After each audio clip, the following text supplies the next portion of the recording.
A very good afternoon, everyone. It gives me immense joy to welcome you all to yet another episode of TES Reading Club.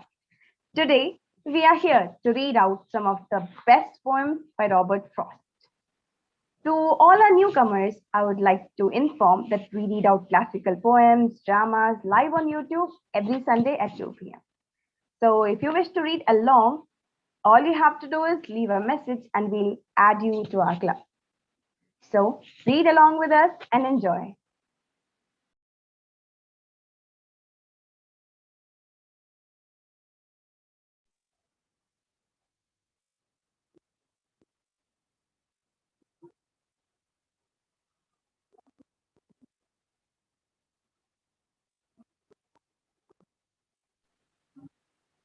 Fire and ice. Some say the world will end in fire. Some say in ice. From what I've tasted of desire, I hold with those who favor fire. But if it had to perish twice, I think I know enough of hate to say that for destruction, ice is also great and would suffice. The gift outright. The land was ours before we were the land's.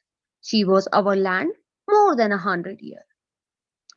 Before we were her people, she was ours.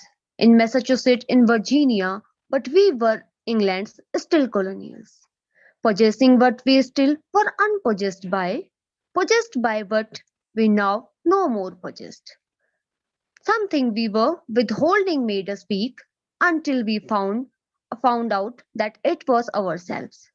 We were withholding from our land of living, and forthwith found salvation in surrender. Such as we were, we gave ourselves outright. The deed of gift was many deeds of war.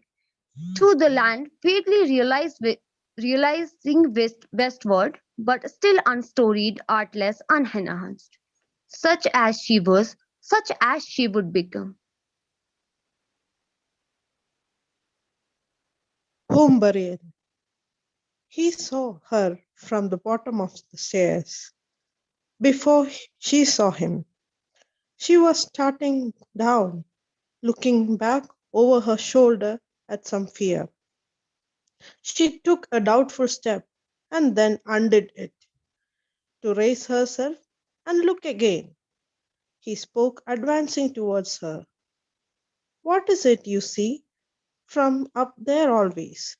For I want to know. She turned and sang upon her skirts at that, and her face changed from terrified to dull. He said to gain time, what is it you see? Mounting until she cowered under him. I will find out now. You must tell me, dear. She, in her place, refused him any help, with the least stiffening of her neck and silence. She let him look, sure that she wouldn't see. Mounting until she cowered under him. I will find out now. You must tell me, dear. She, in her place, refused him any help, with the least stiffening of her neck and silence. She let him look, sure that he wouldn't see. Blind creature. And a while he didn't see, but at last he murmured, oh, and again, oh, what is it? What? She said. Just that I see. You don't, she challenged. Tell me what it is. The wonder is, I didn't see at once. I never noticed it from here before. I must be wanted to it. That is the reason. The little graveyard where my people are, so small the window frames the whole of it. Not so much larger than a bedroom, is it? There are 3 stones of slate and one of marble, broad shouldered, little slabs there in the sunlight on the side hill. We haven't to mind those. But I understand it is not the stones, but the child's mound. Don't, don't, don't, she cried. She withdrew, shrinking from beneath his arm that rested on the banister and slid downwards, and turned on him with such a daunting look. He said twice over before he knew himself. Can't a man speak of his own child he is lost? Not you. Oh, where is my hat? Oh, I don't need it. I must get out of here. I must get air. I don't know rightly any man can, whether any man can. Amy, don't don't go to someone else this time. Listen to me. I won't come down the stairs. He sat and fixed his chin between his fists. There is something I should like to ask you, dear. You don't know how to ask it. Help me then. Her fingers moved the latch for a reply, for all reply. My words are nearly always an offense. I don't know how to speak of anything so as to please you. But I might be taught, I should suppose. I can't say I see how. A man must partly give up being a man with women flock. We could have some arrangement by which I bind myself to keep hands off anything special you are a mind to name. Though I don't like such things, twist that love. Two had two that don't love can't live together without them. But the two that can't live together with them. She moved the latch a little. Don't, don't go. Don't carry it to someone else this time. Tell me about it if it is something human. Let me in your grief. I am not so much unlike other folks as you're standing there. Apart would make me out.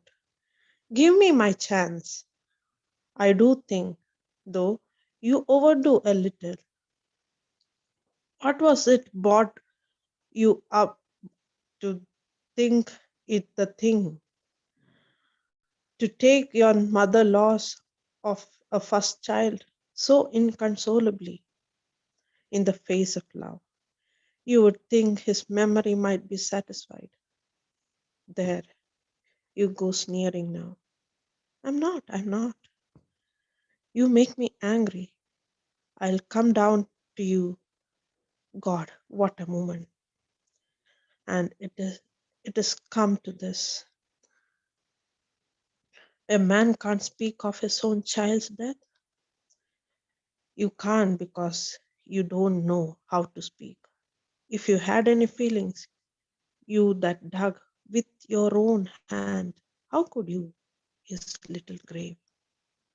I saw you from that very window there, making the gravel leap and leap in air, leap up like that, and land so lightly, and roll back down and mount beside the hole. I thought, who is that man? I didn't know you. And I crept down the stairs and up the stairs to look again, and still your spade kept lifting. Then you came in. I heard your rumbling voice out in the kitchen, and I don't know why, but I went near to see with my own eyes. You could sit there with the stains on your shoes of the fresh earth from your own baby's grave, and talk about your everyday concerns. You had stood the spade up against the wall outside there in the entry, for I saw it. I shall laugh the worst laugh I ever laughed. I'm cursed. God, I don't believe I'm cursed. I can repeat the very words you are saying. 3 foggy mornings and 1 rainy day will rot the best birch fence a man can build. Think of it. Talk little that as such a time. How long it takes a birch to rot, to do what was in the darkened parlor. You couldn't care. The nearest friends can go with anyone to death comes so far short. They might as well not try to go at all.